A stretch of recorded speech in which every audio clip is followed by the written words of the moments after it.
Hi there.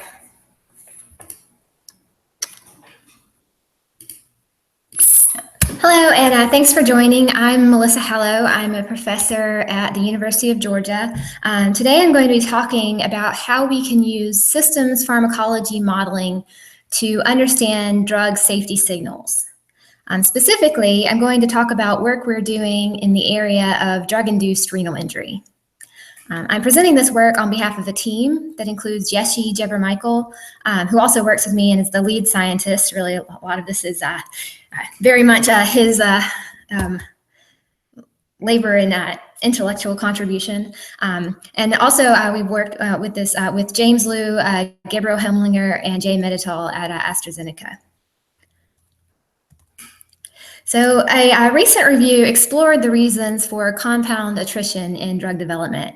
And as you can see on the left, let's see if my mouse works, the toxicity is the major reason for attrition in the preclinical period.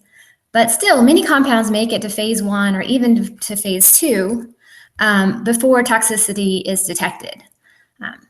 And so it's frequent that non-clinical toxicity is detected during phase 1 and phase 2, and also clinical safety signals emerge that weren't detected in preclinical toxicity. The study doesn't report the percentage of these toxicity cases that are due specifically to renal toxicity, but other studies have shown that 7% of compounds in drug development will fail due to nephrotoxicity. And then beyond drug development, acute kidney injury from all causes has a worldwide prevalence of 3 per 10,000 people. And of these, about 20% of these cases are due to drug-induced kidney injury.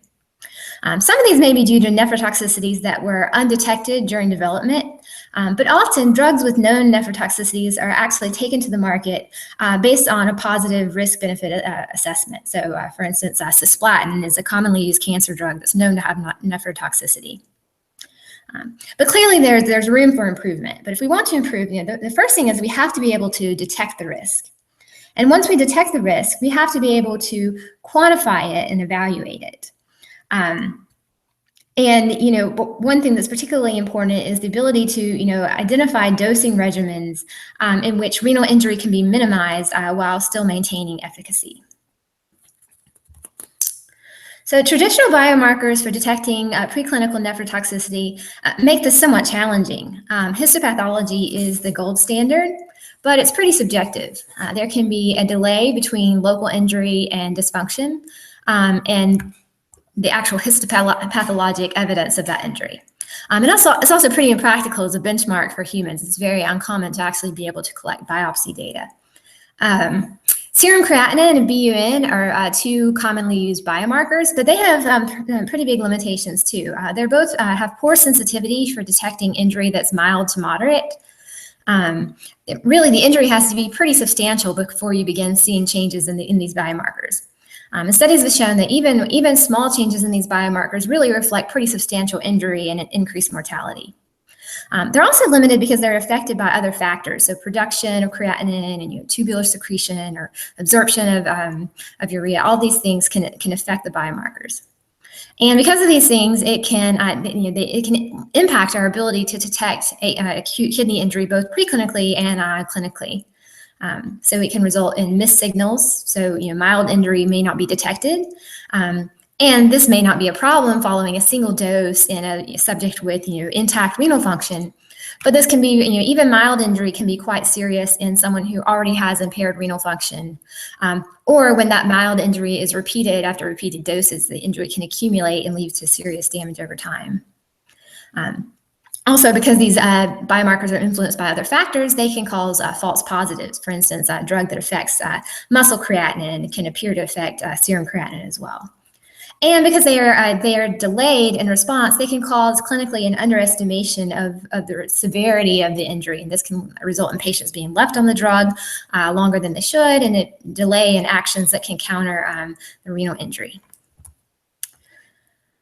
So over the last 10 years, many novel biomarkers have been proposed. These biomarkers are potentially more sensitive and specific. And also, while BUN and creatinine are global indicators of renal function, these markers may actually provide more specific information on the location and time course of injury. Hi there. But interpreting them still remains a challenge. It's almost a case of drowning in information, starving for knowledge. We have all of these variety of biomarkers, but how do we really interpret the magnitudes and time courses of these signals? And also, it may be that a single biomarker isn't really telling us everything we need to know. Each biomarker tells us something a little bit different about renal function. So is there a way that we can combine them to get a fuller picture and understanding of renal injury? And that's the goal of the work that I'm going to share with you today. So we've been working on developing a tool that quantitatively and temporally relates a panel of biomarker time courses to the underlying renal injury and subsequently to overall organ dysfunction in terms of GFR. This will allow us to extract a more quantitative understanding of injury from in vivo tox studies and to benchmark against known nephrotoxicants. And it will provide us with, ideally, with a way to quantitatively optimize dosing regimens in order to minimize renal injury. So the current model focuses on proximal tubule injury specifically, and we focus on this form of injury because it accounts for 90% of drug-induced injuries. And in future work, we may extend to other parts of, other areas of the kidney that are injured as well, but that's really the main cause of drug-induced renal injury, so that's been our focus. And this model is developed based on the response to a single dose of cisplatin. But as I'll show you, it's been applied to simulate multi-dose responses and also the response to drugs with completely different mechanisms and time course of injury. So it's generalizable. All right, so we started with data from a preclinical study in which a variety of biomarker time courses have been measured at different doses of cisplatin, over, beginning each day, starting 2 days post-dose. And then some animals were also sacrificed at different time periods for histopathology. And at first, it really was a case of drowning in information and starving for knowledge. As we looked at the data, I know Yeshi analyzed this data in about 1,000 different ways. But as we looked into it, we realized that really 2 distinct biomarker time courses emerged.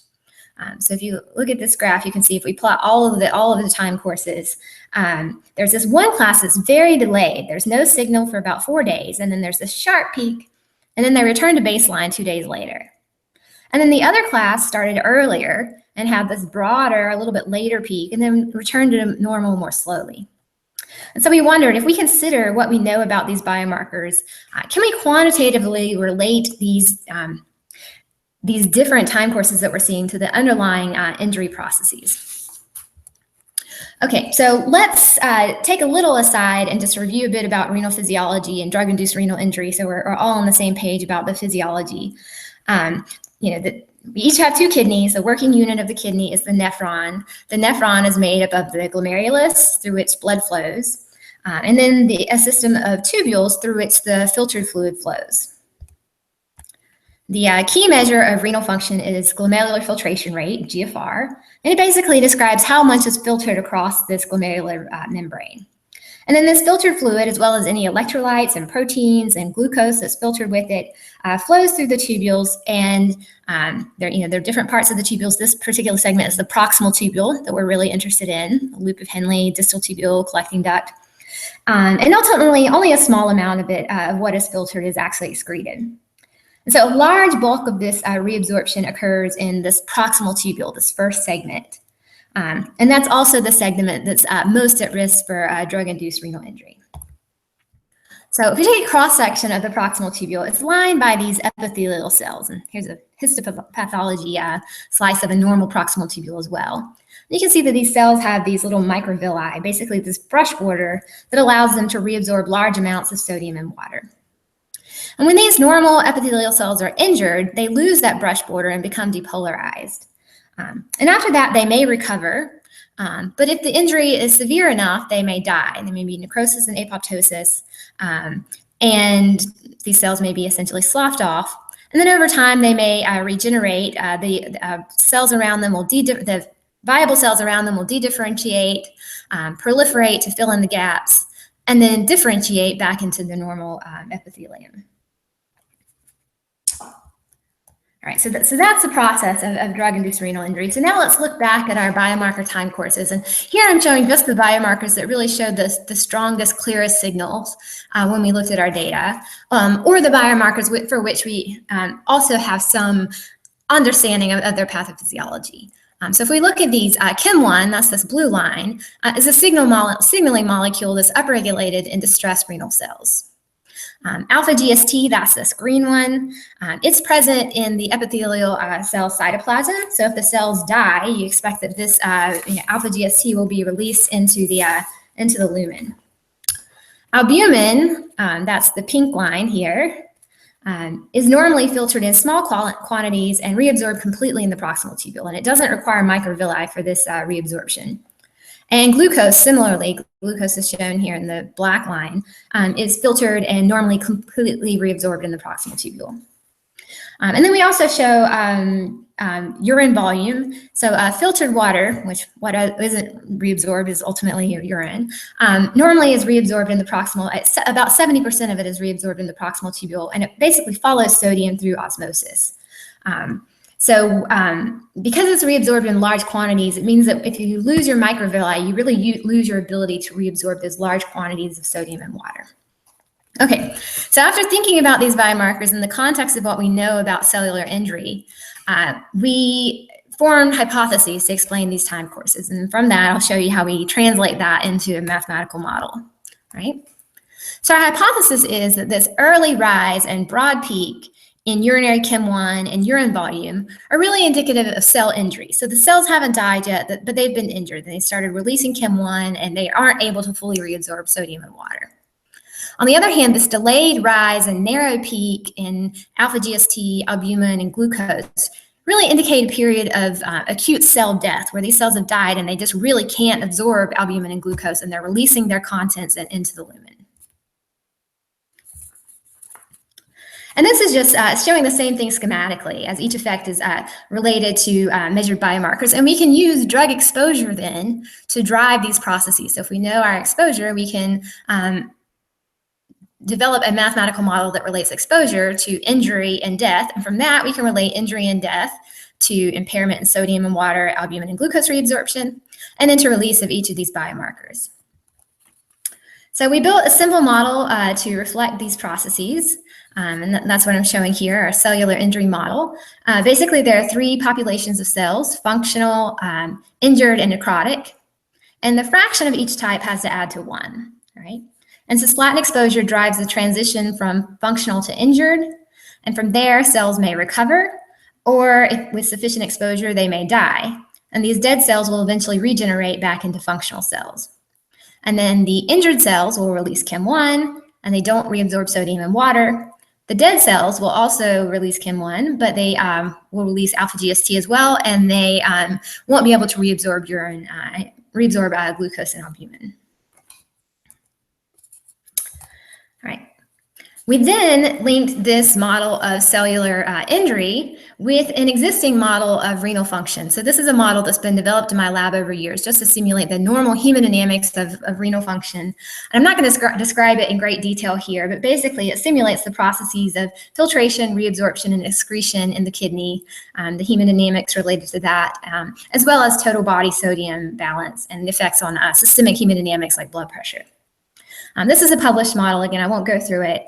But the key thing here is that the model already included parameters that govern proximal tubule sodium and water reabsorption. So these were parameters in the model. And now what we've done is we've linked them so that they are functions of the fraction of injured or dead cells.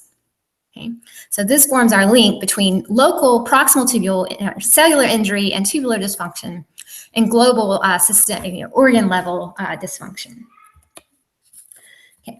We then used the cisplatin PK as well as the biomarker data that we had to constrain the model and estimate parameters. So from the PK, we could simulate the functional, injured, and dead cells. And basically, these are latent variables. And these then determine biomarker expressions. Okay. So each biomarker essentially provides us a little bit of a different piece of information that can be used to constrain different parts of the model. And this allows us to really distinguish between cell injury and cell death. And then ultimately, we're able to capture at a global level a marker like serum creatinine, which really reflects overall dysfunction and renal function. So for those of you who aren't familiar, serum creatinine, as GFR goes down, serum creatinine goes up. And just to point out that the green triangles here, this is data in our study. GFR was only measured, or serum creatinine was only measured beginning on day 5. So we supplemented this with a similar study in which GFR had been measured earlier, and our model was able to capture that as well. Okay. This slide is just showing that the same simulations, but now at a lower dose. So the previous dose was 2.5 milligrams per kilogram, and this is 1 milligram per kilogram. Okay, so now we've developed a model. We can describe these biomarkers. How do we know if we can actually use it for anything? So one thing we want to be able to use this model for, is developed for a single dose, but we want to be able to evaluate different dosing regimens. Still just thinking about cisplatin,